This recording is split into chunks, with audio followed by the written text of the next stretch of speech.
Hello students, मेरे YouTube channel maths with Arvind साक में आपका स्वागत है। तो आज हम डिस्कस करने वाले हैं जीआईसी लेक्चरर का सिलेबस, जो कि इसका 3 मई को पेपर है। तो हमें क्या क्या पढ़ना है, जनरल पेपर में हमें कैसे पढ़ना है और क्या क्या ज़रूरी है, मोस्ट इम्पोर्टेंट टॉपिक कौन कौन से हैं। तो सबसे पहले हमें जनरल स्टडीज़ में पढ़ना है करंट इवेंट्स, या आप करंट अफेयर कह सकते हैं। तो करंट इवेंट्स में हमें national and international current affairs पढ़नी है। फिर हिस्ट्री और मूवमेंट्स में हमें क्या पढ़ना है, इंडियन हिस्ट्री। और इंडियन हिस्ट्री में क्या, ancient history and medieval and modern history. तो हम इसमें सबसे ज़्यादा ध्यान देंगे मॉडर्न हिस्ट्री में। और इंडियन नेशनल मूवमेंट्स पढ़ने हैं हमें।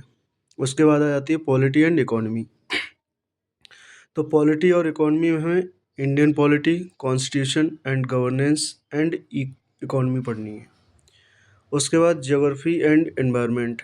तो ज्योग्राफी में हमें क्या पढ़ना है, वर्ल्ड एंड इंडियन ज्योग्राफी पढ़नी है, नेचुरल रिसोर्स पढ़ने हैं। और एनवायरनमेंट में क्या हो गया, इकोलॉजी एंड एनवायरनमेंट्स। उसके बाद विज्ञान और प्रौद्योगिकी, मतलब साइंस एंड टेक्नोलॉजी। तो साइंस में हमें जनरल साइंस पढ़नी है हाई स्कूल लेवल तक की। एंड डेली लाइफ टेक्नोलॉजी के बारे में हमें जानकारी। उसके बाद उत्तर प्रदेश स्पेशल में हमें पढ़ना है culture, agriculture, industry, trades, society and tradition of UP, मतलब परंपराएं। फिर आके आ गया रीजनिंग एंड मैथमेटिक्स। तो रीजनिंग में हमें लॉजिकल रीजनिंग पढ़नी है और जनरल इंटेलिजेंस पढ़ना है and elementary of mathematics. Elementary of mathematics में हमें arithmetic, algebra, geometry and 12th standard से ऊपर का हमें पढ़ना है, मतलब 8th स्टैंडर्ड का ऊपर का हमें पढ़ना है। उसके बाद हमारा मैथमेटिक्स का जो मेन सिलेबस है, जो सब्जेक्टिव सिलेबस है, तो सबसे पहला हमें यूनिट पढ़नी है relation and function. Relation and function में हमें पढ़ना है types of relation, reflexive, symmetric, transitive and equivalence relation. Equivalence class पढ़नी है, one one and onto function पढ़ना है, कंपोजिट फंक्शन पढ़ना है। उसके बाद सेकेंड यूनिट में हमें पढ़ना है अलजेब्रा। और अलजेब्रा में क्या आ जाता है, मैट्रिक्स। तो मैट्रिक्स में type of matrix, zero matrix, transport matrix, transpose of a matrix, और symmetric and skew matrix, addition, multiplication and scalar multiplication of a matrix. उसके बाद हमें singular and non singular matrix and invertible matrices पढ़नी है। उसके बाद इसी algebra unit में हमारा सेकंड टॉपिक होगा डिटर्मिनेंट्स। तो डिटर्मिनेंट्स में हमें क्या पढ़ना है, determinants of a square matrix. हमें मतलब डिटर्मिनेंट्स निकालना है 3/3 से ऊपर का। और property of determinants, adjoints, inverse of a square matrix.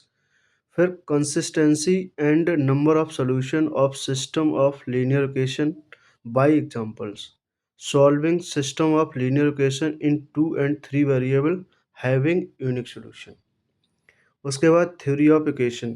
तो थ्योरी ऑफ इक्वेशन में क्या, theory of equation of degree greater than और equal to 2, arithmetical, geometrical, harmonic progressions हमें स्टडी करने हैं। Permutation and combination, binomial theorem, sum of exponential and logarithmic series. उसके बाद probability. तो प्रोबेबिलिटी में हमें क्या पढ़ना है, probability of multiplication, theorem of probability. उसके बाद कंडीशनल प्रोबेबिलिटी, इंडिपेंडेंट इवेंट्स पढ़ने हैं, टोटल प्रोबेबिलिटी पढ़नी है, बायस थ्योरम डिस्ट्रीब्यूशन। उसके बाद थर्ड जो यूनिट है उसमें हमें कैलकुलस। तो कैलकुलस में क्या क्या चाहिए, 3 टॉपिक हैं इसमें। Limit of a function. Limit of function में हमें क्या क्या पढ़ना है, continuity and differentiation, derivative of composite function, differentiation of different type of function, chain rule पढ़ना है, Rolle theorem, Lagrange mean value theorem, Maclaurin and Taylor's theories पढ़नी है, एल हॉस्पिटल रूल पढ़ना है, partial differentiation, successive differentiation, Leibniz theorem, equation of tangent and normal to given curves, maxima minima and increasing and decreasing function. उसके बाद calculus में ही हमें integration. तो integration में वेरियस टाइप ऑफ इंटीग्रेशन, और इसमें मोस्ट इंपॉर्टेंट होता है definite integration. Definite integration as a limit of sum, Basic property of definite integral and evaluation of definite integral application in finding the area of under simple curves of sphere, cone and cylinder.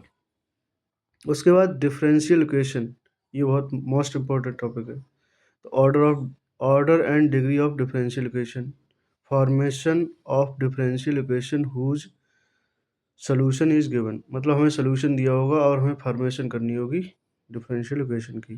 फिर solution of differential equation in first order and first degree, linear differential equation with constant coefficient, homogeneous differential equation. फिर हमें चौथी unit में क्या पढ़ना है? चौथी unit में हमें coordinate geometry and two dimensions. तो इस वाली यूनिट में equation of the pair of straight in homogeneous and non homogeneous form, condition when homogeneous, condition when non at homogeneous, equation of second degree represent, मतलब second degree की equation होती है वो क्या क्या रिप्रेजेंट करती है, सर्कल को, पैराबोला को, इलिप्स एंड हाइपरबोला, ये भी हमें अच्छे से पढ़ना है। Equation of tangent and normal to the above conics, common tangent to the two conics, pair of tangent, chord of contact और polar line to the above conics. फिर आ जाती है पांचवी unit, vector and three dimension geometry. तो सबसे पहले इसमें वेक्टर्स में हमें क्या क्या रीड करना है, मतलब हमें पढ़ना है। तो vector and scalar unit, vector, direction cosine ratio of a vector, multiplication of a vector by scalar, dot product, cross product of a vector and their physics. Physics का मतलब कि ब्रैकेट में लिखा हुआ कि work done by and movements, angular velocity, projection of a vector of a line और angle between two vectors, ये बहुत इंपॉर्टेंट है। फिर थ्री डायमेंशंस ज्योमेट्री में हमें direction cosine ratio of a line joining two points, Cartesian and vector equation of line, coplanar and equivalence, shortest distance between two lines, Cartesian and vector equation of plane, angle between two lines to plane a line of a plane, distance of a point from a plane, equation of a plane passing through the intersection of two planes।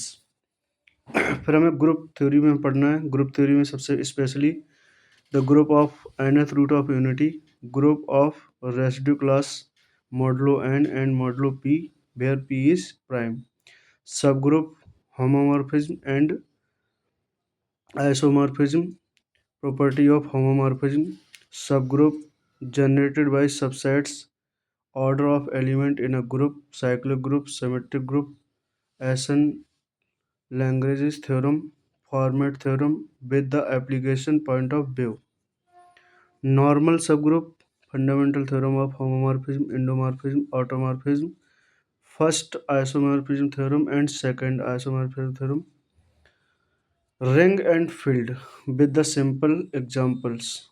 फिर आ जाता है linear algebra. तो linear algebra में हमें क्या क्या study करना है? Vector space with example, subspace, linear dependence and independence, basic and dimension of a vector space, quotient space, sum of direct सिलम of a space, linear transformation, kernel and image of linear transformation, rank of nullity of linear transformation, rank nullity theorem, composite of a linear transformation and its nullity, singular and non-singular linear transformation, transpose of a linear transformation, matrix of a linear transformation। उसके बाद हमें पढ़ना है vector differentiation. Vector differentiation में क्या पढ़ना है? Gradient पढ़ना है, ये बहुत इंपॉर्टेंट यूनिट है। Gradient, divergence, curl, first order of vector identities, directional derivative with application point of view। Vector integration, vector integration में हमें लाइन इंटीग्रल पढ़ना है, सरफेस इंटीग्रल पढ़ना है, वॉल्यूम इंटीग्रल पढ़ना है, ग्रीन्स थ्योरम पढ़नी है, Gauss divergence theorem, Stokes theorem और from application point of view से हमें पढ़नी है। रीमन इंटीग्रल, रीमन इंटीग्रल हम किस लिए पढ़ते हैं कि किसी भी इंटीग्रेशन डिसकंटिन्यूअस फंक्शन का इंटीग्रेशन ज्ञात करने के लिए। तो इसमें क्या करना है, lower and upper integral of a bounded function, integration of a step and signum function. दो तरीके के फंक्शन होते हैं, एक स्टेप फंक्शन होता है, एक सिग्नम फंक्शन होता है। तो वो हम रीमान इंटीग्रेशन के थ्रू निकाल सकते हैं। स्टैटिक्स में हमें equilibrium of a body under the action of three forces, equilibrium of a body under the action of system of coplanar force, centre of gravity, catenary friction. उसके बाद dynamics में हमें motion of projection in vertical plane under gravity, work power and energy, direct impact of smooth bodies, radical and transverse velocity and acceleration, और tangential and normal acceleration. तो ऐसे ही informative video को अपने, और अगर आप चाहते हैं कि मैं ऐसी इंफॉर्मेटिव वीडियो बनाता रहूं, तो आपको मेरे चैनल को सब्सक्राइब करें और शेयर करें, जितना ज़्यादा हो सके उतना ज़्यादा शेयर करें। Thank you.